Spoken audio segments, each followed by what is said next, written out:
This is probably my favorite guitar. It looks like a Gibson SG, but is in fact not. It dates back to the early 70s, very early 70s. I believe I received this as a birthday gift on my, I believe, 15th birthday. And that is a long time ago, about 1971. Anyway, my parents bought this from a local guitar dealer in Kelowna, BC. And it came pretty much as you see here. There was no name tag on the no name on the headstock, absolutely nothing. So, and there's nothing to identify it underneath. Subsequent investigation tells me that it's probably built at the Matsamoku factory in Japan. I thought it might have been an Ibanez. There was an Ibanez that looked identical to this, but there are a couple of details that basically tell me that it probably isn't. One of them is the 0 fret. If you can see it, it's got a 0 fret on it, and I haven't found any others that do. Although I did catch one video on YouTube, if you look carefully for it, of somebody who has one that was identical to this. It had to be the same thing. Now, one of the things is I've changed it. Oh, another little difference between this and a Gibson is it has a bolt-on neck. But I'm guessing the body is made out of mahogany. It's certainly heavy enough. The neck, I'm not sure what it's made of. I think it may actually be made out of something like maple and just been stained to look like it. It is a rosewood fretboard. I'm not sure if those are pearloid inlays. Now, back here is where the big difference is. The big difference back here is this had a, I wouldn't say a Bigsby tremolo, it was a Bigsby style tremolo. The difference being is that a Bigsby has the hold down bolt, or the hold down rod, part of the bodywork of the tremolo, but this one, it was a separate piece. And that made it look a lot like the Ibanez, so I'm suspecting it was built out of the same factory as many of those as well. Now I've redone the knobs, I've changed those. I took the tremolo off, drilled a couple of holes very carefully, and put a stop tailpiece on it.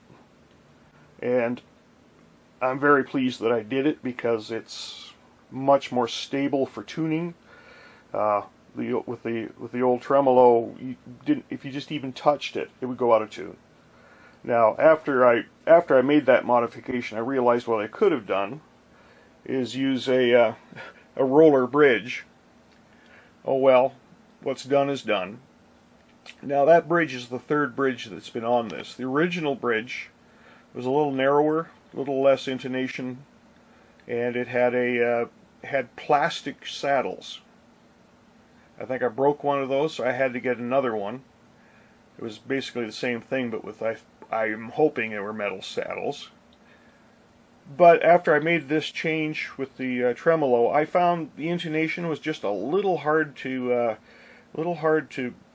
reach on a couple of strings. So I found this wider, longer throw, longer travel intonation bridge on eBay out of China, and it's worked very well. Those are the original pickups. All the switches are original, although I did rearrange them. I think they had the volume controls were either the two top ones or the two bottom ones, and now I've got them as the two front ones with the tones, the two rear. Now, why I'm showing this today is, well, it's I broke a string about a week or so ago. It's not like I don't have more guitars to play, so I didn't worry about that right away because I figured I wanted to do a video on this. So what I'm going to do is not only change the strings, because they were due anyway, but I'll also do I call it a maintenance setup. It's something, a tune-up perhaps is a good word for it. It's something every guitarist should know at least something about. And so I'll go through what I normally do, and that'll include I'll set the set of the neck, the relief of the neck, and then I will pull the strings off. I'll clean this thing up, get the DNA off of it, oil the fretboard, and then I will put the new strings on it. So, give me a few moments to set up and I will move on with this. Alright, when you're going to do setup or anything on a guitar, you're going to need some tools. When you're doing the relief of the neck, you're going to need a feeler gauge. Now this guitar is all Gibson standard. It's 24 3/4 inch scale length. So basically I have to say it's going to be like a Gibson guitar. So I use those standards. Now, in case you haven't seen it before, when you set neck relief, first off you're going to have to take the truss rod cover, which is under here. Take that off.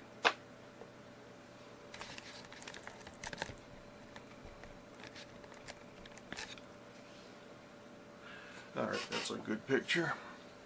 Now, need a number 1 Phillips for this one anyway.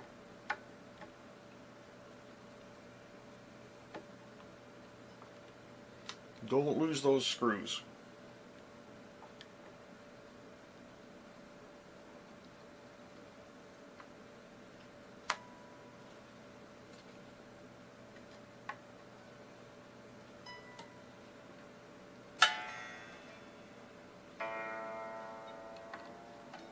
All right.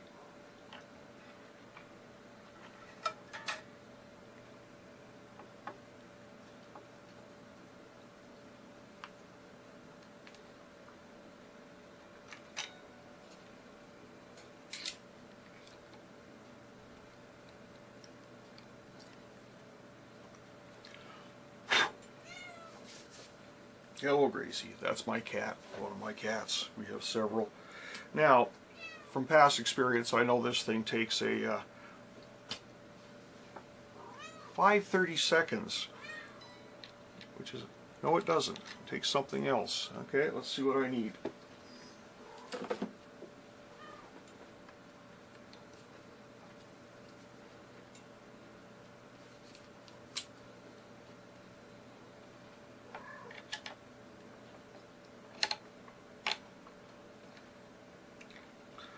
Well, that looks about right. 3/16. It may actually be a metric one. I'll check that later. But right now, you can see that thing is actually really loose. Okay. Now, you're checking neck relief. It should be tuned up. I've got a tuner over here, so.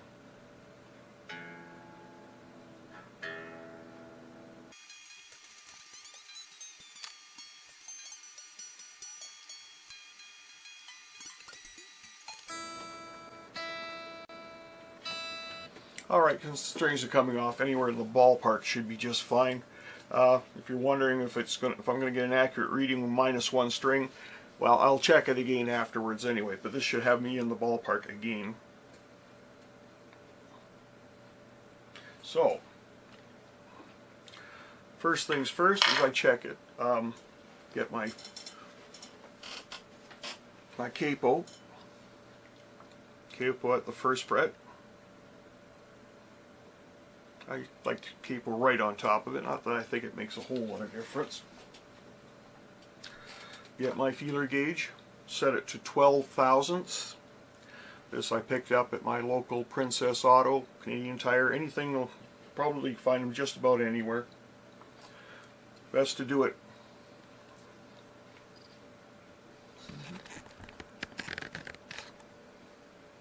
Okay, capo on the first fret. Fret it at the 17th fret and check it at the 7th fret.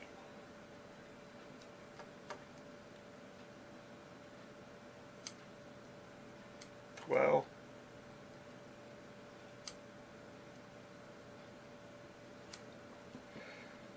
this thing's lost it. Okay, well this could be interesting. Yeah, because there's not enough relief there, and I've already got the truss rod as loose as it'll go. And you don't tighten it to curve it, you tighten it to straighten it. So, we'll have to see what happens after I change the strings. If that's going to be a problem, I'm going to have an issue with this. It's usually been pretty good for that sort of thing. Not a good start. Alright, now I shall proceed to take the strings off and change them. Actually do a cleaning. Taking strings off, as by the way, is really quite easy, especially with this one. I have locking tuners on this. That was the other thing I wanted to show you. I got those. I bought those Planet Waves locking tuners with the self-trimming. They're really handy. And I'll just take these right off because even though they say change them one at a time, I don't see a big deal with that. If you'll, okay, you can't see them. Okay. Now, like a traditional locking tuner, there's a little knob on the back that you use.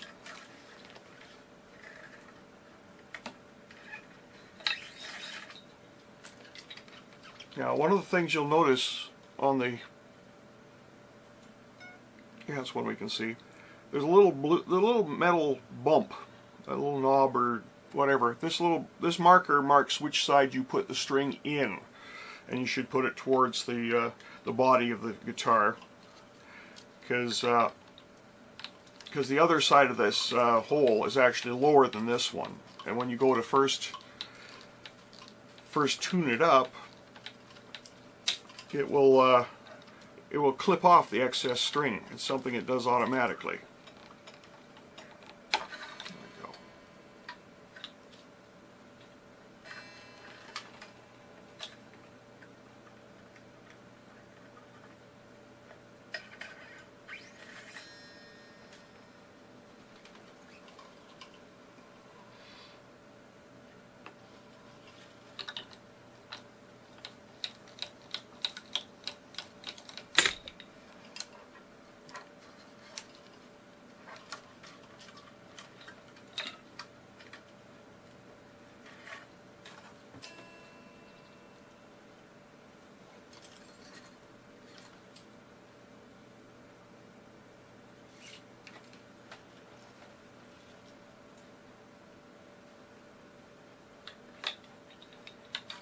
Now there's no string on this one, but I'm going to get it so the again, that little indicator is pointing towards the front.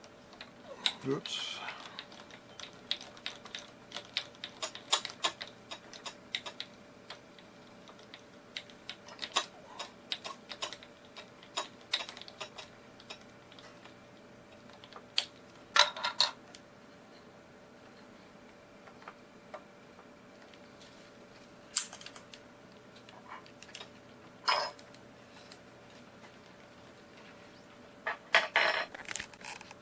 Alright, now I have the strings off.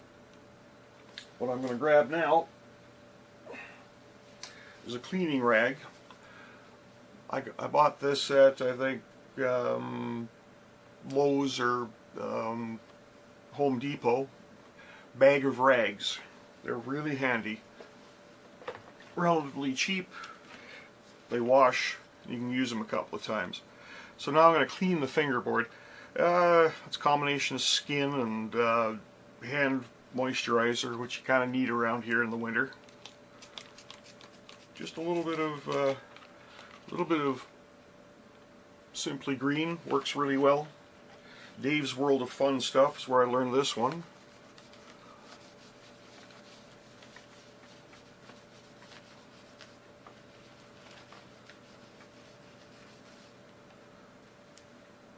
Dirt, lots of it.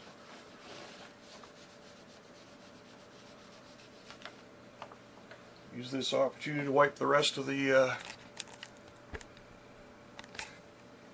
wipe wipe the rest of it down.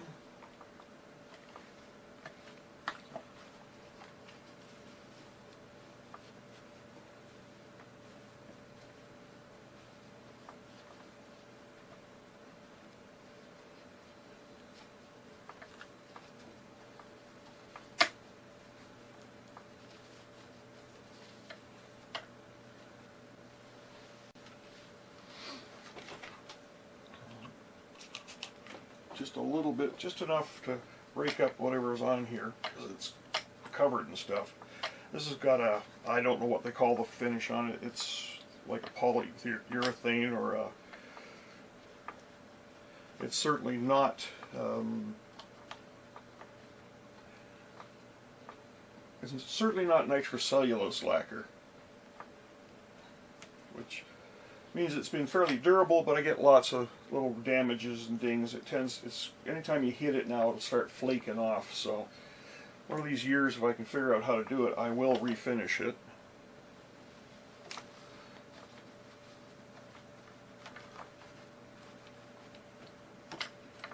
By the way, I was talking about things I'd changed. I changed the bridge. Those Planet Waves tuners I put on this thing are the third set of tuners. The original tuners had at least one broken ferrule. Kept it for years. Then I decided it was time to change it. I put another set of tuners on it that I was not impressed with. Plus, I wasn't all that good at doing this stuff at the time. Didn't have YouTube to watch. Didn't have Davey's World of Fun stuff to learn from. So, those are a little loose. I'm going to have to maybe glue them in, but for now they're working fine. Okay, that's the top of it cleaned up. Back's not too bad.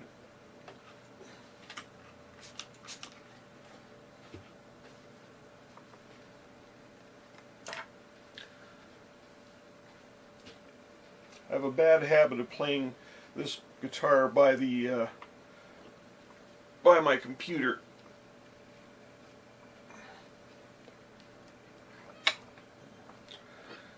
Speaking of Planet Waves, picked this up off of eBay for like $5. Delivered. So worthwhile having something like that. I was going to make one, but that'll do it. So I'm just going to do the rest of the cleanup before I continue, but you don't need to watch me do that. Just a little something that when I'm while I'm cleaning it, I use this stuff for the final polish. Seems to work pretty nice. I use it on all my guitars at one time or another, and that's what, as I said, makes a nice finish, smells nice.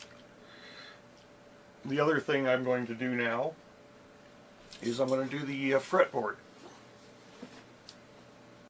Now Davey likes to use boiled linseed oil or a linseed oil of some sort, but I've also seen him use this a few times. This is what I got recommended over at my Guitar Center, and you know, if you're in doubt, this is probably a pretty safe bet for any rosewood type fingerboard. And so a few drops.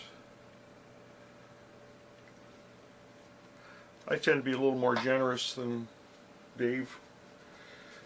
I don't know. I like to work it. Mind you, when I first started doing this, when I finally realized that it had to be done, I had really dry fingerboards. They'd never been oiled. So I kind of really layered it on for the first few times.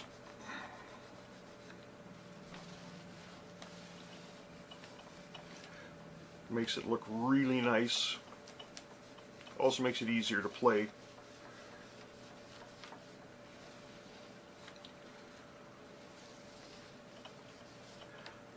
That's about all you really need to do a fingerboard. Then wipe it one more time, just to get any excess off.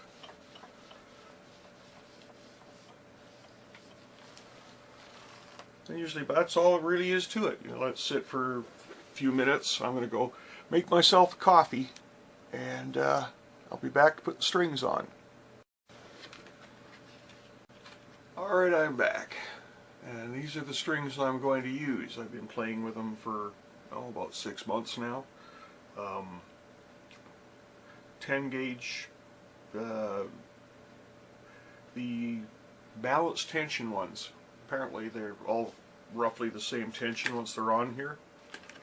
So let's start stringing this thing up.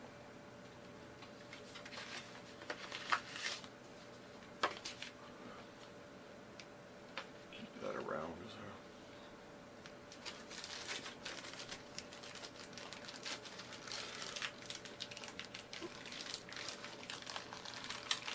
Go.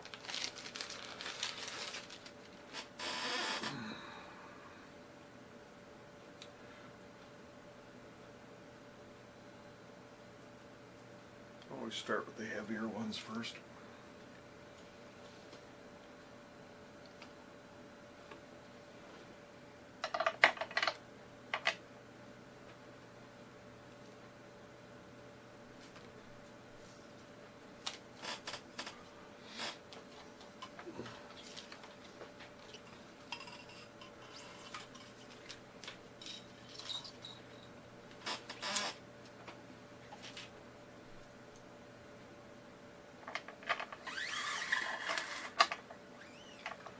All right.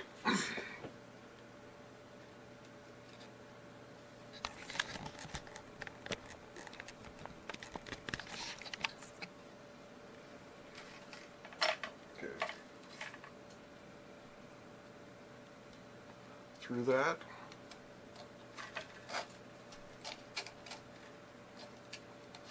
There we go.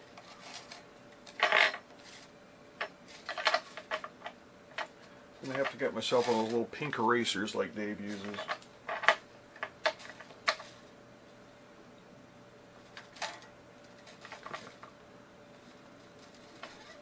Don't need to tighten it up. You don't need to pull them right tight, but give yourself a little slack for adjustment. Now here's the neat part. As you start tightening them, just make sure they pull tight around the post.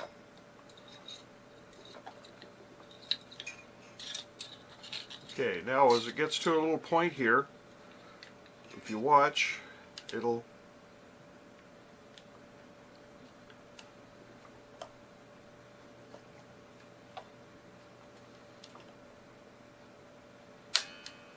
just snips it off, clean as that.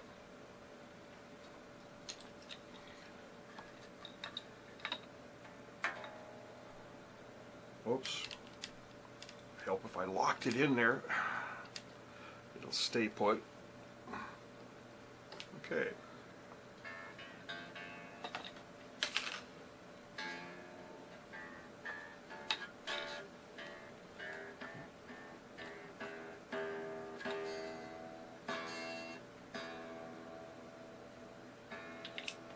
All right.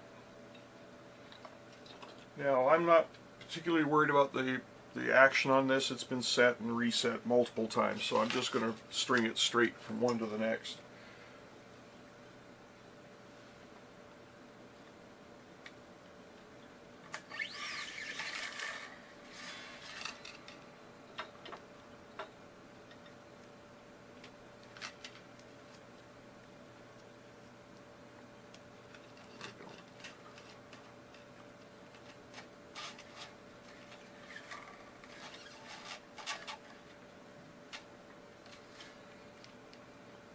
Get to lock it this time.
Alright, it's a rough tuning. Strings haven't been stretched at all. I haven't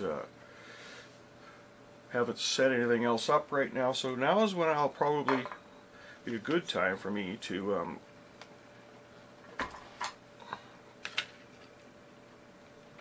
check the relief again. So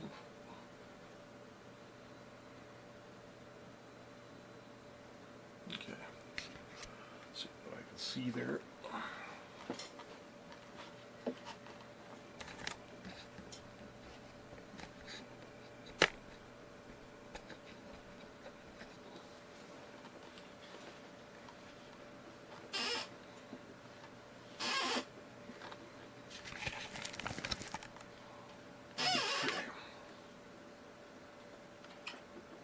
Feeler gauge, fretted at the 17th fret. Let's check the 7th.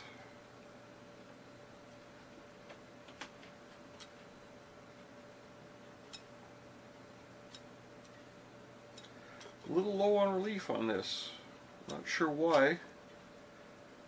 Probably only about 8/10 thou right now. Well, I'll have to play it for a while, tune it back in. It had been good before, so now I'm not sure what's going on here. But that's basically it. That's a basic spring tune-up, whatever you want to call it. Again, just the truss rod. Now that may be like me. You don't have there's no adjustment available to it, but we'll see what happens.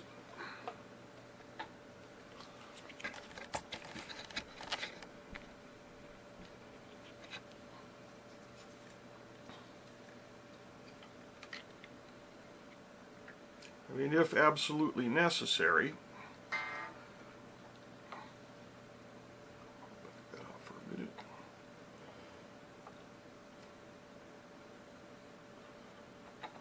Okay. If absolutely necessary, I'll clamp it and see if I can't get some relief in it, and then tighten the bar up until it's good. I do have a bit of a problem with temperature and humidity varying in here. It's a basement. And we've just come through the winter, which has been very dry. My humidifier does not work. I will fix it probably for next winter. But I said that last winter, so.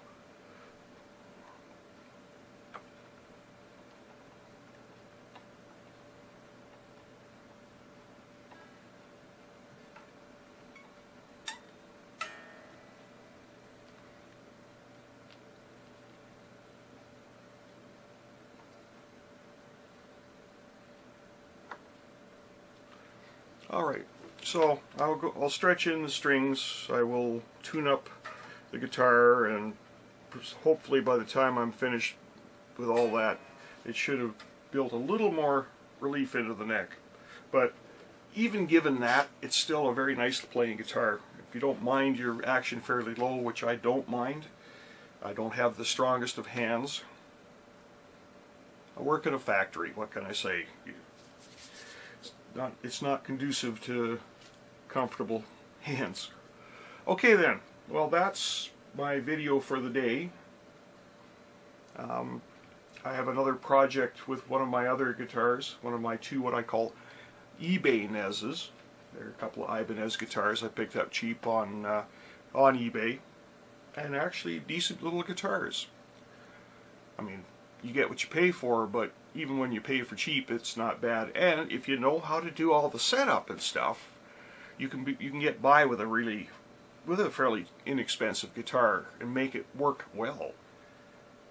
So anyway, thanks very much for watching, and until the next video, good day to you.